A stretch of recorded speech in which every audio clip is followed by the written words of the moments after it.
I have my dream job, but even dream jobs have not so dreamy parts. That's where ServiceNow's AI specialists come in. They don't just tell you what to do about your busy work, they actually do it. That way your team can focus on what matters. To learn how to put AI to work for people, visit servicenow.com.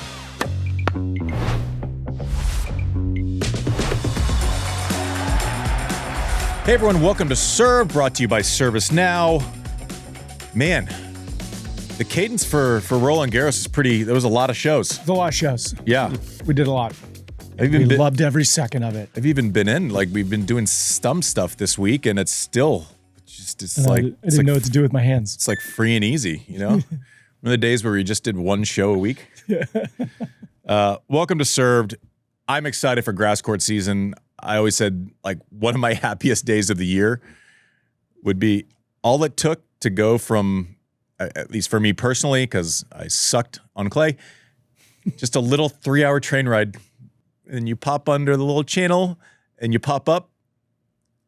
The houses look different. And all of a sudden I was good at tennis again. It was a great little pop up. I was like, oh, this is good. I can be a good player again. JW, Techie Sean, producer Mike in the house.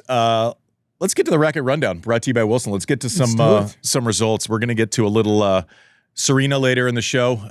We're going to talk to JW, has been involved on the production side with the Chrissy Martina doc, so I want to spend some time on that. But let's get to this week's results. First, Donna Vekić, lucky loser. This thing, I want to spend some time on the backside of this, but Vekić wins against Raducanu as a lucky loser in Queens, her first title in over 3 years. I thought she looked great. Wimbledon semifinalist 2 years ago, and we forget that she made the final. Like, Donna Vekić can play on this surface because she can control the middle of the court. It's tough to get her sideline to sideline because you don't have time.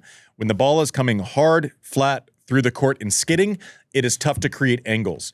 So it's not coincidence that all of a sudden she shows up on grass and her game fits and she gets a couple matches in and she looks like Donna Vekić from 2 years ago. Surface dependent, her game fits the grass very well. Was very happy to see her close that one out. JW. New coach too. We are not supposed to root. At least I'm not. But very hard not to like Donna Vekić. Just kind of a good tennis citizen. She's always sort of fun, and she's got these outside of tennis interests. It was beeswax candles, but I forget what it is now. She has a new sort of venture on the side. Anyway, it's very nice to see her. She had a rough stretch, and now is back in the top 40. That was a nice title. I think you're right. I mean, Donna Vekić on grass with those big, heavy, flat strokes. And also, remember David Felgate? You remember him? Yeah. Just good dude with Tim for a long time. On Xavier Malisse. And he was sort of Donna Vekic's first coach, and now they're back together. So very cool. I think we see that more in tennis than it's like getting back with an old romantic interest. Hey, we had a pretty good thing going now that we think about it.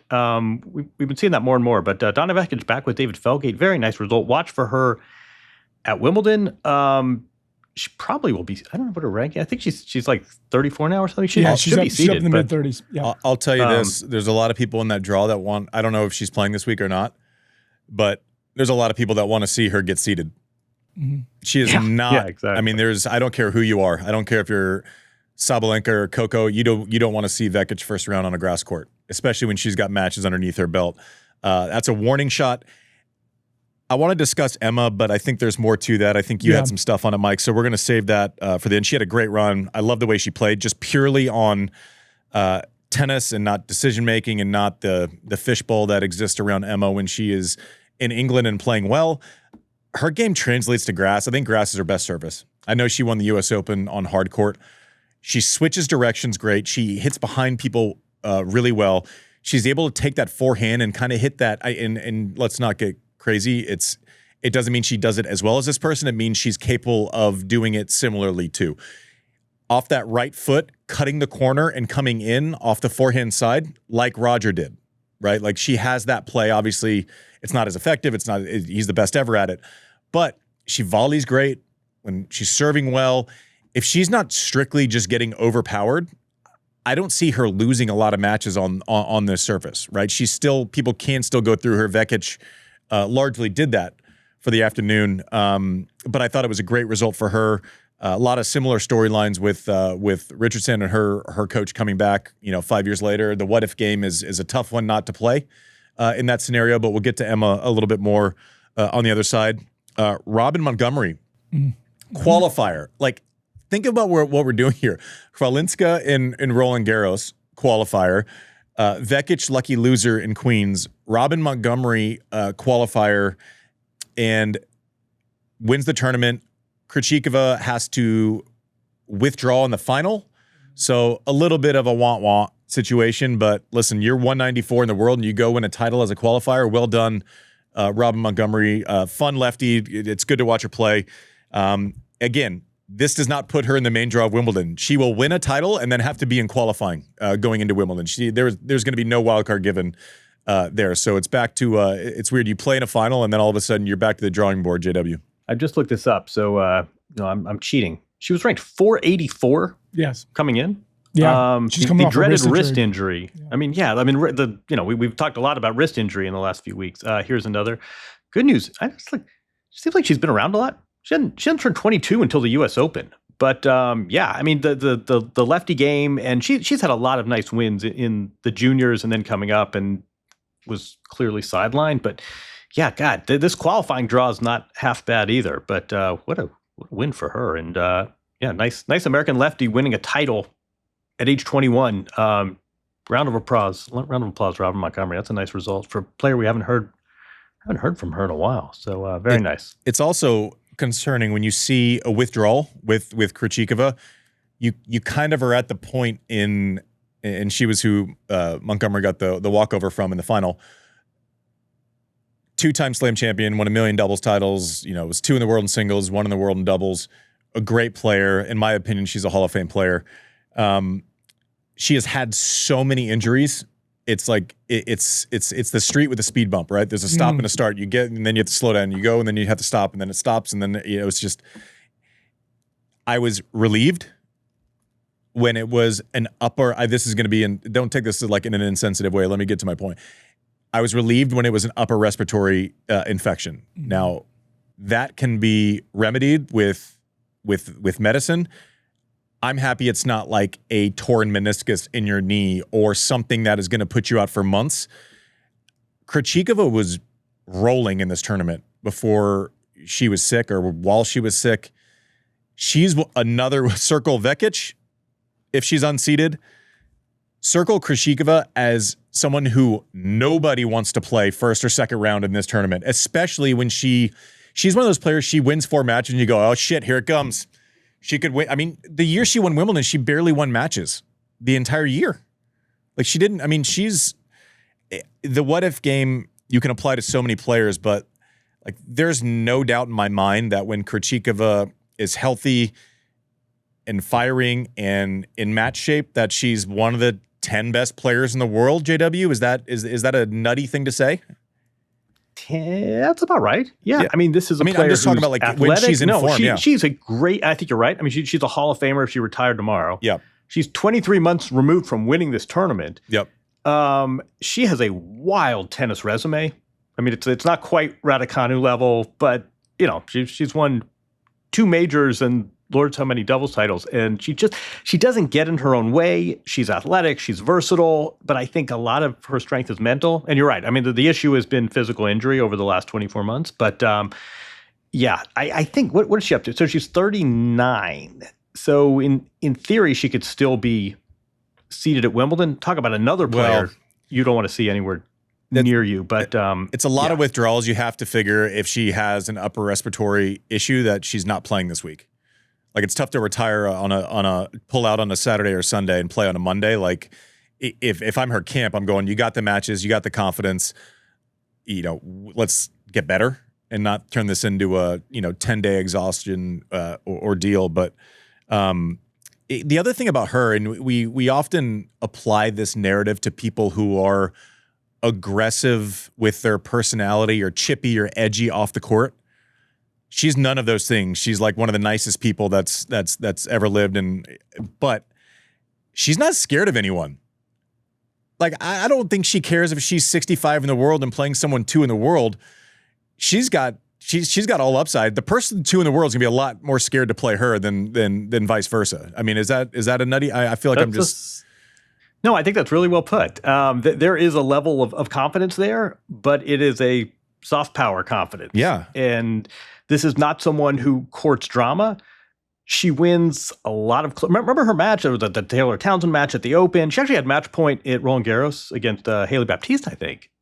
She wins that match. She's probably seeded going into Wimbledon. But this is someone who, injury-wise, there have been a lot of ups and downs. But as far as just a mature, composed, poised player with a lot of options to her game and a lot of levels. And I just, big picture, you love someone who's won majors and majors and majors and doubles, and he says, you know what, this is all well and good, but I don't think there's any reason why I can't carry that over to my singles game. I'm going to funnel my attention there, and wins 2 majors on 2 different surfaces in a compressed amount of time. This is just a consummate pro, and I think this time off, I mean, she's had a lot of time off the last 2 years. She'll probably get some of that time on the back end of her career. But yeah, is this a player, top 10 Wimbledon contenders, if healthy? Unquestionably. Well, it draw dependent, right? I think she's one of the 10 best players. Now, if she plays Sabalenka second round, then, who knows contender-wise. Like, contender, it helps if you're seeded. Honestly, it does. But, like, this is a thought exercise. And in the comments, go click away, and this will be a fun little game for the audience. Think of the people on their resumes who have won the French Open and Wimbledon. Sabalenka's won neither. Right? Like Osaka, neither. Coco's won 1. Like, just go through I'm not talking about just current players. I'm saying the people that have won the French Open and Wimbledon in singles are all-time greats. Iga. Male, female, Iga. I mean, but yeah, but you're looking at that's what I'm saying. You're looking at like the titans of industry. Venus never won the French Open. That's what I'm saying. Yeah, you're looking at Mike. You're looking at. I'll take it one further. That's a great question. Is it her and Borg the only people that have done it that haven't won the career slam? Like, I don't think that's probably going to end up being the answer. But it's just think about the significance of winning the French Open and Wimbledon in singles in your career. That list will amaze and shock you. Like, all the little one slam motherfuckers like me, like, we're not. That ain't that list. Like, that's some serious company. But keep an eye on her if healthy. No one wants to see that. Wimbledon, almost more than any event, is like the run up. There are so few events to the run up that nervy first or second round draw, like if you're great on clay, you're most likely seeded at Roland Garros because you have 5 months to make hay during the season, or 4 months to make hay. You have a 2-month lead up into it. So you're most likely seeded. As far as like dangerous floaters in the draw go, Wimbledon has the most of those. Like, watch out for this player. They will fuck you up on this surface. Like, there's more of that in Wimbledon. And I love watching these early weeks on grass just because you can start seeing, I don't really want to play that person. Thanks for listening to Served. We will be right back. Chuckers, we're coming up on our big trip to London, and as we all know, the tour schedule is relentless. Travel isn't always easy for the fans either. All across the globe, tennis fans are watching the tour calendar and draw releases to plan their dream trips. Here at Served, we're still planning our itinerary in London, but at least we locked in the most important part: our home for the tournament, which we found on Airbnb. Fans like me will be looking for a home away from home over the next few months. Whether it's next door to us in London or later this summer in Montreal, your home could be worth something right now to fans around the world. So become part of the story. You can list your space on Airbnb, give those fans exactly what they're looking for, and even make some extra money while you're at it. Your home might be worth more than you think. Find out how much at airbnb.com/host. All right, back to the show. You want to take a little detour? This is good prep for your ESPN debut when you're working with someone who just all of a sudden on live TV takes you in a weird way. I forgot about that. You like how I'm gassing him up, Mike? This is we're gonna have a real rollout in a few weeks. But I feel like a lot of casual tennis players, casual fans, right? They get clay, they've slid around. It may not be red clay, but grass is still one of those surfaces where there are entire U.S. states that don't have a single grass court. Just give a little thumbnail. What are people not getting when they watch grass court tennis? the biggest thing that gets overlooked is one, the lazy narrative is big serve going to go far on grass. If you can't return, point out how many guys that can't return win Wimbledon. Not since like the 70s. That's not like a real thing anymore. People don't come in. You have to, like, you look at Leighton Hewitt.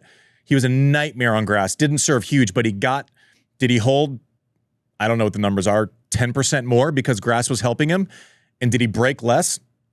Maybe a little, but like that offset of percentages was beneficial to him, right? You can keep the ball down. A deep shot on grass, depth is more rewarded on grass than any other surface. The movement matters, right? You can see great movers on every other surface that do that like edge of the shoe, stop, open stance.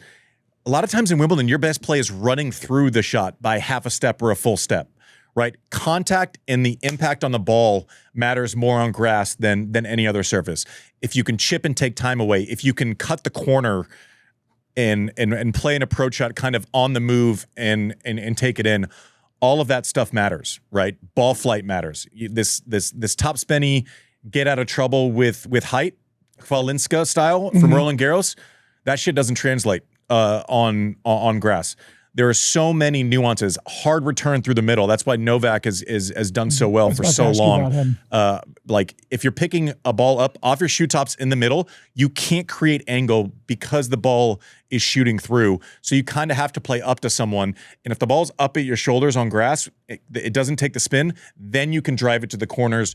First strike tennis gets rewarded more on grass than any other surface. Yeah, Novak was at an F1 race this weekend. They were asking him how excited he is for Wimbledon and how he feels about it. And he's like, I'm looking forward to it because I don't have to run as much as you do on clay. Yep. I think it's interesting. You were just talking about that. You can hit yourself out of trouble more than any other surface. And I mean, if I'm Novak, I don't know that we'll find an analyst that doesn't think Wimbledon is his best shot, especially without Carlos. There are question marks about Jannik. I know you've been on the like let's see 25 train for a while there, JW. You were willing it in Roland Garros. This is a real shot. I don't hate that he didn't make the semis of Roland Garros. Mm-hmm. I guarantee you he knows this is a shot. He's taken a picture of the landscape of tennis. Obviously, Sinner is still going to be Sinner, but he's going, listen, I could be the best grass court player in this tournament. Now, am I in my prime? Probably not. Am I good enough? I don't know. If I'm in Team Novak, I can convince myself of that reality pretty easily. Yeah, it's nuanced though. Switching directions with a chip, you get more out of switching direction and depth, and less from standing back and getting height on the ball than most surfaces. Techie Sean. Yes. Do you remember how much fun we had when we discovered that players announce their own names on the websites? Of course. I love it. Dude, I feel like we spent 3 weeks, maybe like a year and a half ago, just going, Majchrzak. Finally. It's not going to be funny to anyone else listening, but I like a narrow joke. Gets the win over Demon. And that was in Hertogenbosch, right? Yes, correct. First title, 30 years old. Maiden title. It's pretty fun because the narrative, especially in men's tennis, and I don't know, there has to be a lot of hope going around locker rooms right now if you're unseeded, qualifier, or a lucky loser. Yeah. 30 years old, wins his first title. Like this is kind of a, I know everyone's kind of in that, it has like the Roland Garros hangover, and we're all going to be like ramping up for Wimbledon, and we're kind of like, we're like the fan version of saving energy right now. I thought this was an interesting week. Yeah. Like there's a lot of hope. There's a lot of like, it's like the tennis version of like a 37-year-old actor who's like, Clooney did it. I mean, he beat three top 10 players in a row. Yeah. It's only the second time since they've started tracking 250s that's happened at a 250 event. It's probably because most 250s event don't even have 3 top 10 players in them. But yeah, so he beat FAA, Medi, and Demon. Amazing. Props to him. That was great. So someone had a side-by-side of who Zverev had to beat to win a major and who our friend Majchrzak. I thought it was Majchrzak. 3 syllables, right? It's like Majchrzak 1, 2, 1. Oh, don't do this to us. Right? No, anyway, Majchrzak. all right, forget it. The Polish 30-year-old who had such a successful weekend. his draw versus Zverev's draw to win a major was like they ran them side by side. Three top 10 players, including 7-6 in the third over Demon to win his first title. That is that's honest. That's telling a story. I know which one I'll remember longer. Yeah, probably the Grand Slam title in 3 out of 5 sets in the heat. But I don't want to take any credit away from Hertogenbosch. Yeah, well done. 30 years old. Listen, you keep at it. They'll know what's out there. I mean, we're seeing more kind of first-time winners. It's just fun to watch right now. And in a moment of sanity, a top 10 player wins an event also against another top 10 player. Shelton beats Fritz in Stuttgart. Ben Shelton, I think this is a good result for him. He's had kind of it's a weird year, right? It's an interesting year. Yeah, he's won 3 times. He won Dallas, Munich, both big events, and now wins first term on grass, and then he's sprinkled in some stretches where you lose first or second round for 6 weeks at a time. It's a strange deal, but listen, Ben made quarters last year, played Jannik pretty tough. That matchup's tough for him. Fritz semifinals last year at Wimbledon, played a tough one against Carlos. Like, we forget that might have been, that was Carlos's toughest match going. I mean, maybe apologies to Fognini, but I think we all felt like he might have been was always going to get through that. At which point, you cue the edited version of Fognini calling me a motherfucker right now from our show from a month ago. Your dream probably was winning US Open because you're American. Yeah. And actually, you did, motherfucker. This is great. This is great news for U.S. tennis. Ben and Taylor kind of reestablishing their form on grass. Ben winning a lot of tiebreakers. No surprise there. Is going to have to break a little bit more, I think, to really make semis, finals. Wimbledon, Fritz's game, it's plug and play on grass. I don't think there are a ton of adjustments for him to make. We talked about hard, flat through the middle, taking your shots line. His ball flight has never been accused of being super spinny. If he serves well and wins a high percentage of second serve points, because there's a decent sized delta between his first serve and his second serve, I like Taylor Fritz a lot at Wimbledon. If he looks like he's in shape, he took some time to get the knee healthy. Circle his name. I love what I'm seeing from Ben. Little bit of a roller coaster. We'll see what they do over the next couple of weeks, but this was a great sign for both of them. Happy times.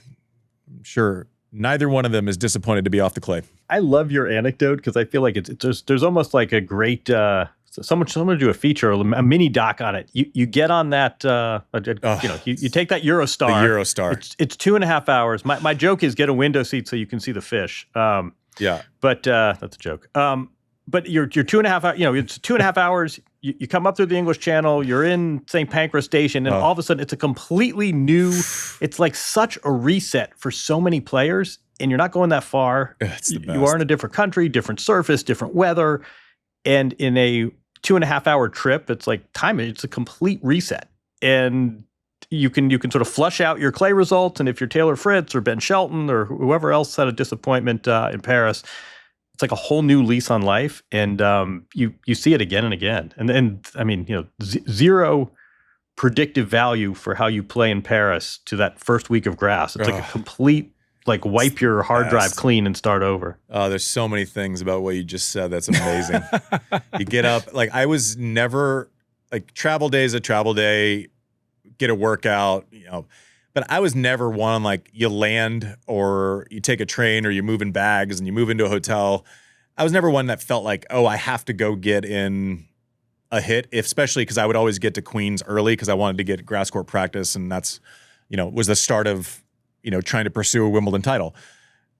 I promise you, every time we'd get to London, 1-2 o'clock, hotel, hit 5 to 6. Let's get on that grass. I want to smell it. I want to roll around on it. I want to get to know it. I want to be a good tennis player again. You know who else wants to be a really good tennis player again? Who?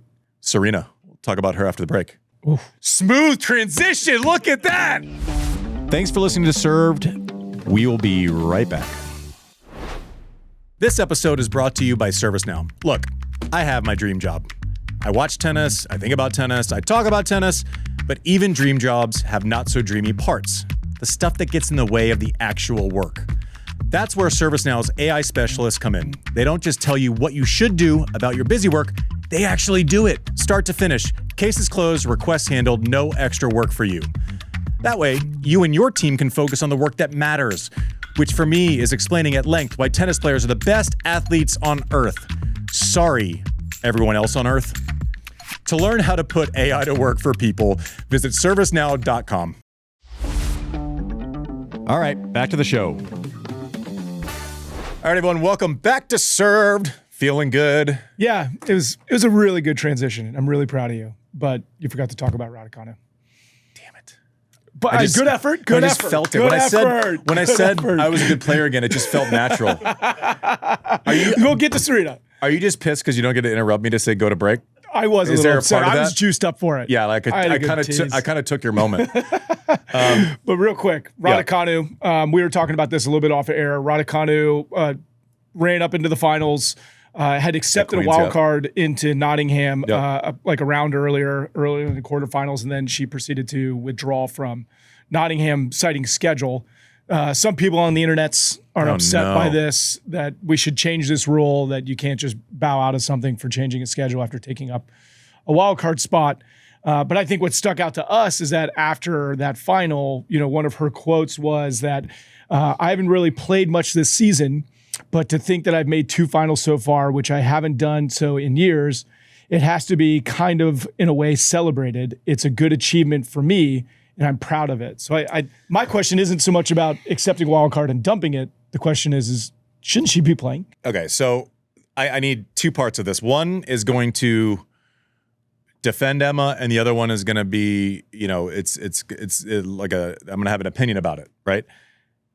Asking for a wild card before a quarterfinal match on the assumption that you might lose that quarterfinal match, and then you have 4 days in between or 5 days in between, is a completely rational thing to do. As the circumstances change, are the people who say, are you suggesting that Emma should not do whatever she thinks is best for her Wimbledon preparation? I think I'm going to end up disagreeing with it, but it doesn't change the fact that she should go do something that her team doesn't think is beneficial for Wimbledon prep. Or she should go play in Nottingham and not give, a great effort, or be not motivated, or who's winning with that scenario? Mm-hmm. And then still have to answer the criticisms. Well, then why'd you take the wild card? There's 70% that would bang the other side or criticize either way, right? It is a completely different scenario wanting to play Nottingham on a Wednesday of Queens as an insurance policy for preparation. Completely understand that, right? Now, there could be questions on why wouldn't you just enter it anyways and then withdraw, whatever those conversations might be. But pretending like it's the same conversation before round of 16 or quarterfinal match as it is after you've made final and played well is idiotic. Mm-hmm. And I understand people in Nottingham are disappointed, but this is sports. Like, we act like there should be a script for sports. There's not a script for sports. You make the best decision that you can at that time, and everything might change within 3 days based on wins or losses. Am I wrong on this, JW? Oh, get it while you can, and we've seen enough. We'll get to Vicky and Boca, but we were talking about Haley Baptiste, and you never know when the fates are going to frown on you. Get it while you can. I think the other thing here is that there were weather issues, so maybe she was going to have to play twice in one day, which compounds scheduling. I mean, I am very partial to players in these situations, and we can have our discussion about the fairness of wild cards, and we can talk about, she's not taking someone else's spot per se. Someone else is going to eventually get that spot, whether she plays or not. I am very partial to players when it comes to scheduling decisions and getting what you can while you can, because you never know when it's going to bite you in the ass. It's just not a realistic conversation to say you should go against what you think is best for yourself going into Wimbledon as the number 1 player in your country in your home Grand Slam to go to Nottingham. And I love Nottingham. I play there, and it's not Wimbledon. Like, what are we doing here? The other thing is, like, at some point, and I don't know, I'm going to say this, I'm not in the room. I don't know what I don't know. I know what the last 5 years have looked like. One, getting back together with the coach that she was with when she won the U.S. Open and then fired after the U.S. Open, and then making it in the finals of Queens kind of straight away. The what if game's tough on that one, right? So we'll leave that for another day. Also,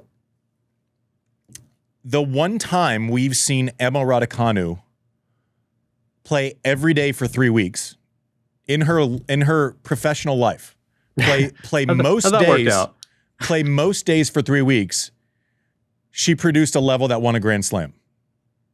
Right? Now, whether all of that, those are all considerations, twice in one day, after those stink. So this isn't as specific to like Queens versus Nottingham, but I promise you I know the value of winning and winning and winning and winning going into a slam. I played the heaviest schedule of my life, 03, won 12 matches in 13 days to win Master Series titles, and then played the US Open. I will sacrifice something a little wrong with your body, exhaustion, for confidence that you can win these big events. At some point, she is going to have to play a lot of tennis, right? Not just 1 week, but like if I'm her coach and she's healthy, I don't know, let's go keep it going in Nottingham. If you make another semi or final, are you all of a sudden one of the 10 favorites to win Wimbledon? Sure. It's anyone's game. Once you go, and I mean, she played well there last year where she was on the way, but she's like, I haven't played much this year. And I'm going, you haven't played much any year. Like you've never played much, right? Like we gotta get to the plan at some point. And the reason you can feel like I'm passionate about this is because she's so good. I mean, she looked great this week, JW. Am I being unfair? No, and I think also people forget. I mean, she's won one title in her career, and we all know what that was. But remember, earlier that summer, she got to the middle weekend of Wimbledon. I mean, she can play on this surface. She's I mean, there's obviously the whole UK thing.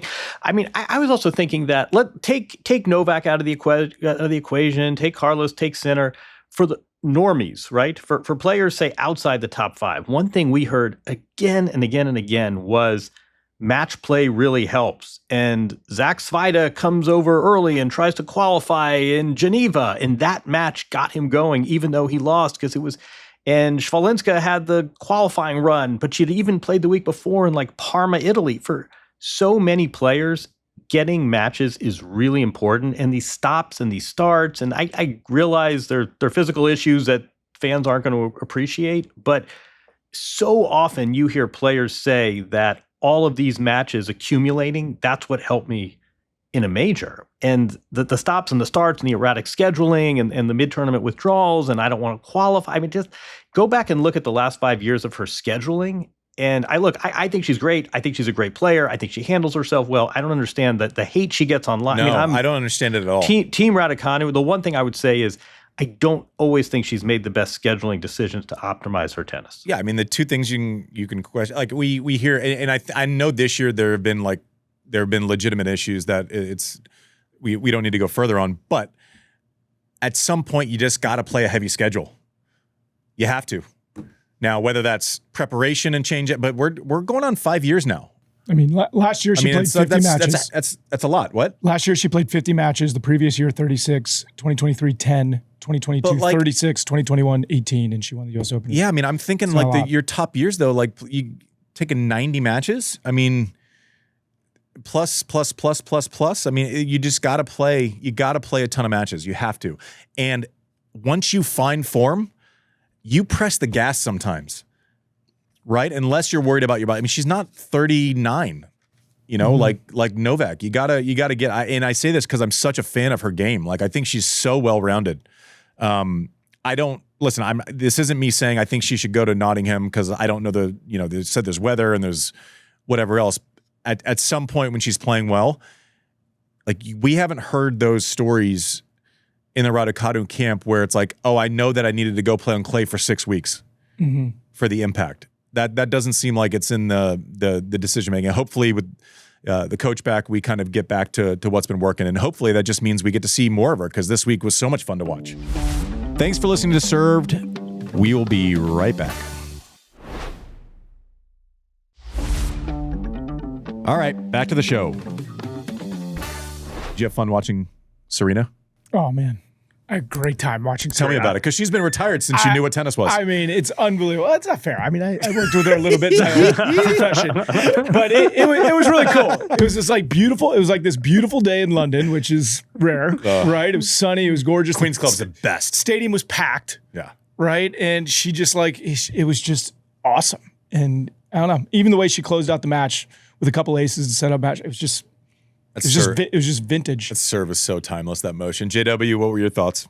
I think everybody was sort of guardedly optimistic. I mean, again, I can't tell you how often this came up in Paris. I mean, to give you an idea of her presence and her sort of grip on this sport, it's like, oh yeah, Zverev's winning a major, but Serena and Boko were waiting for the time. Serena did her press conference for Queen's Club during the men's final, and there was as much chatter about that there was the actual. I mean, leave it to tennis, of course, to not coordinate this better. But during the men's final, Serena had her press conference in London, and there was probably more chatter about that than the match playing out for a major. But no, I think she looked great. I thought, honestly, I think Serena 2026 probably beats Serena 2022. I mean, I think she looked terrific. I couldn't imagine her not playing singles. Yes, she's only covering half the court.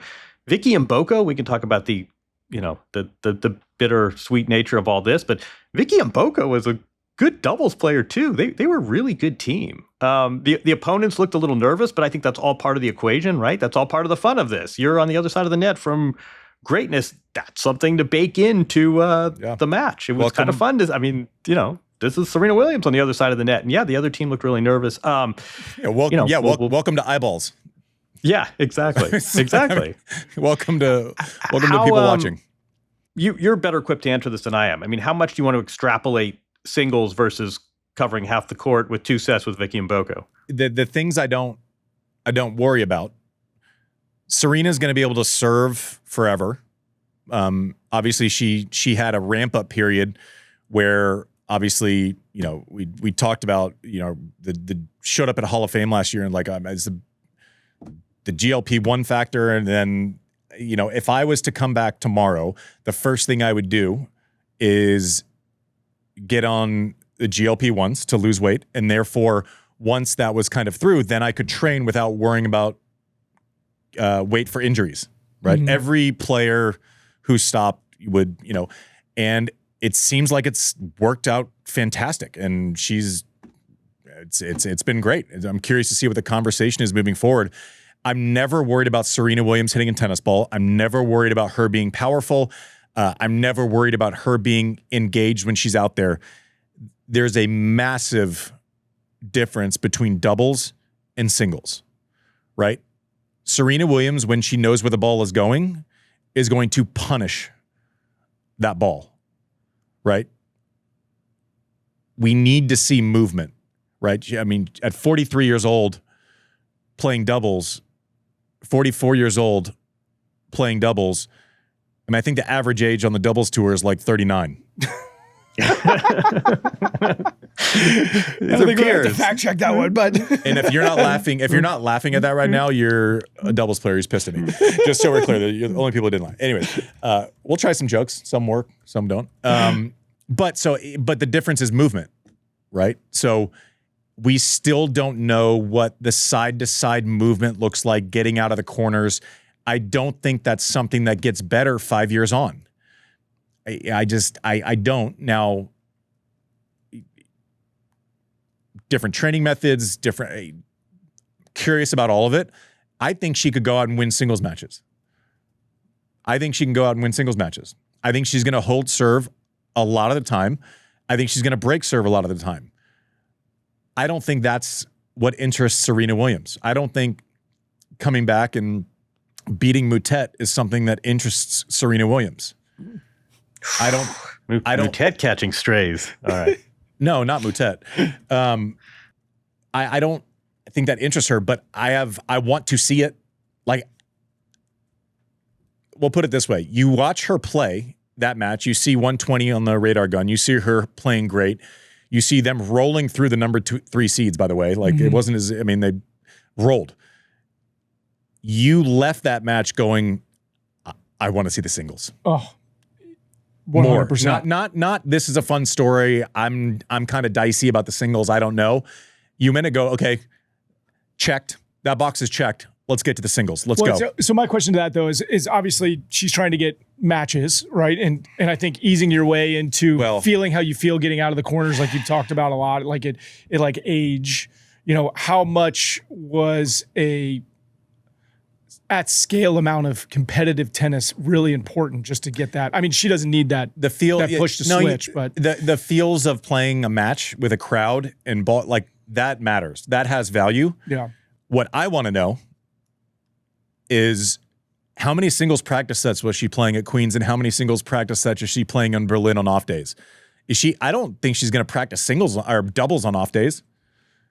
Maybe a little. I want to know who she's playing in practice sets and singles at Berlin. Mm-hmm. I want to know what the focus is during the practice sessions. If she's playing practice sets in Berlin and singles this week, that's a big tell. That's like her re-entering doping protocols in November. I think she's dialing. There's a goal. You don't re-enter doping protocols to not come back. You re-enter doping protocols for the option of coming back. You practice single sets for the option of playing singles. That's what I would want to see. I think it's important to stress too that this was done really methodically. Yes. And you heard about the grass courts in South Florida and Alicia Parks and Jessie Levine. This was not on a lark. Hey, it would be fun to take a flyer on this like it's a last minute exo. Again, I credit Petkovic for calling this to my attention months ago, but she maintains it, I think, wisely. You don't put yourself in doping protocol and 6 a.m. knocks on the door for doubles. But I think this was all done really wisely, and I think a couple of things. I mean, let's save this for another time, but it is a little strange that the first thing you would do is take GLPs. I think that makes a lot of sense. Yeah. They're sure. It's players that won't take hair loss medication because it will trigger a positive test, but this GLP appetite, this drug I would that stop. enables you to. Here's what I would do if I was coming back. I would stop taking hair loss treatment and I would start taking GLP-1s. That's what I would do. In that order. You'd piss clean. I don't know. I mean, honestly, but my point is, I don't know for how much longer GLPs will before they end up on a ban list. Just Serena, and this is the clip because I know some people are going to be like, "Oh, he talked about." This is exactly what she should have done. Just to be clear, this is fucking 100%. Exactly 100%. what she should have done. The first commercial break was her pushing Roe. It was amazing. If anyone is upset about this, or if it does end up getting banned because it's a prescription, it obviously helps. It has a very, very unique function. Mm-hmm. I kind of expect the conversation to build. This is fucking exactly what she should have done. Mm-hmm. This is the only responsible thing that she could have done to get back. Like, this is the route. This is exactly what she should have done. This is what I would do tomorrow if it wasn't banned. 112%. I'll go a step further than that. But for this, I'm not sure this comeback happens, right? Maybe, I don't know. We talk about movement. We talk about being in your mid-4. I mean, it's avoiding injury. It's avoiding injury while training the way that you need to. Mm-hmm. That is easier when you have the option of being 20 pounds lighter. I was going to say, you have a 20-pound backpack that is now removed. That's it. And your knees, your ankles, all these things that you need to build up, these little muscle groups, all of a sudden you've gotten a head start on that. Why wouldn't you do it? Why wouldn't you do it? Of course you would do it. And also it's fun to see now because, like, I know JW, you got some shit for talking about her. And by the way, you were 100% correct with the wild card and doubles and Mboko, and I know there was some maybe people that weren't happy, but I'm sorry. I've known about this since like September at the US Open last year. I didn't say shit. One of our Dingles partners, Jermier Jenkins, is now her acting coach. Moved away from Charlotte to go to Florida to work with her. I didn't say anything, so fuck off. Like, I didn't say shit. I need my I didn't say anything. Yeah. Now, how far can we take it when it's going to be announced in 12 hours and John's going to write about it in his mailbag anyways? Yeah. Like, come on. I love this comeback for so many reasons. I feel like you could almost write a book about this whole thing. First of all, it's one of these hypotheticals, right? Everyone talks a big game and so could come back and I think Steffi could still win a match, but could she win a second match? This is all playing out, and Serena has the courage to do it. I also think one thing that I really was struck by, apart from Victoria Mboko's sneaky good double skills, the nerves on the other side of the net, I think, cannot be discounted. Tiger effect. Exactly. These are crowds and pressure and an amount of scrutiny that these players are not used to getting. If in fact Serena takes a singles wildcard into Wimbledon, time stamping this we don't know yet, but she's already winning. Like she's already got a break of serve before she hits her first ball. Depending on who she plays. Well, depending on who she plays. So the Ratliff who played her in that match has to play her again in Berlin on Tuesday. Yeah, saw that. So this person's like, damn it. Yeah, but a very, very good doubles player. But to John's point, like you can be in finals and majors and be ranked really high in doubles, and then all of a sudden Serena on center court at Queens with 10,000 people and all the hype of a country watching you. I mean, that's different gravy. Eyeballs matter. Thanks for listening to Served. We will be right back. I have my dream job, but even dream jobs have not so dreamy parts. That's where ServiceNow's AI specialists come in.